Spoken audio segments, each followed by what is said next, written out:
Hey, how's it going? It's day 7 of your Christmas tips. 12 tips to empower yourself into 2023. I hope you are enjoying them all so far and finding something useful for you to even take one of the tips, just even one, and take that into 2023 with you. Pick your preferred one and just run with it, because I promise you, if any of them are resonating, and if you just take one and make that one simple change, it only takes one small change to make such a huge difference in your life. So pick your favorite so far and go with it. So day 7, what am I sharing with you today? So everything starts to really overlap now at this point, because today is about releasing control. And when we talked about yesterday about multitasking versus single tasking, there's a control element in there. When we consider judgment, there's a control element. And when we consider maybe creating space in our life and doing nothing, we are reluctant to do that because there's an element of control, because, oh my God, who else is going to do these things if I don't do them? Or if I take that time off, who else is going to do the stuff? Because nobody can do it as good as I am.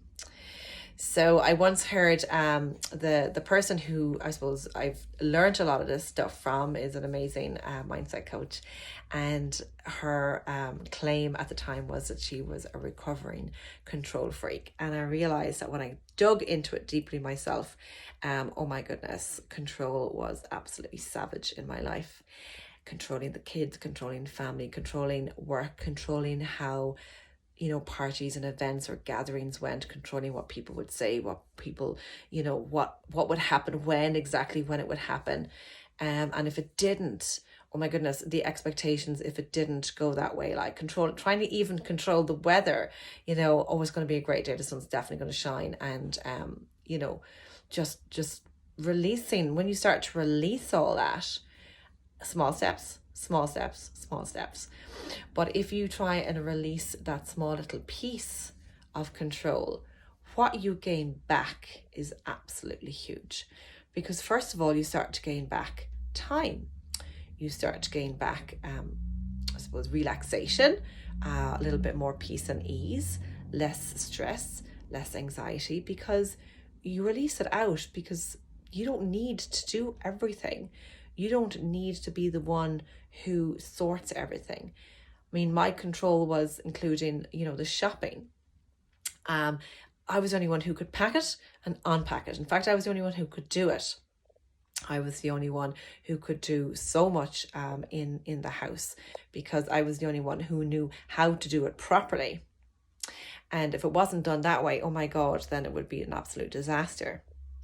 So when you start to take small steps of changing one thing that you could just delegate out to somebody else, and release that controlism and perfectionism and having it to be just the way you want it, you get so much back.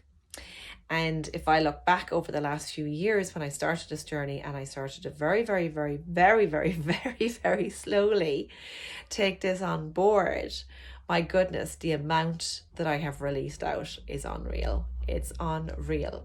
So I highly recommend that you consider, what parts of your life are you controlling so tightly that they end up sucking your energy dry, that they end up sucking you dry, that you can't even look at how much sleep you get, how much time you take to exercise, because you're so busy controlling everything else and everyone else that you can't even consider that. So all of these little tips, they all start to overlap when you start to make one of the changes. And in order to do one, maybe you have to do the other. So control is something that, again, I work with on my clients, and it is a slow process, especially if you are a very, very, very big control freak. So, become aware of who you are and what you're doing and how you are being. Awareness, as I said in one of the videos earlier last week, is just key. Awareness is key to everything, because if you are not aware, you can't change, or you can only change what you're aware of. So if you have any questions or want me to deep dive into this even a little bit further, give me a shout. I would love to chat. But for now, go about your week and just ask, or go about your day today and say, where am I controlling and where could I release a little tiny bit? It could be even on the Christmas cards. Are you the only one who gets to write them? Or could you actually get somebody else to even address the envelopes? Could you get somebody else to even put them in the post for you? These little things that we consider that we are the only ones who could possibly do something, we will get back time in spades. So have a think about it and share in the video below, in the post below. And I look forward to hearing from you. Bye.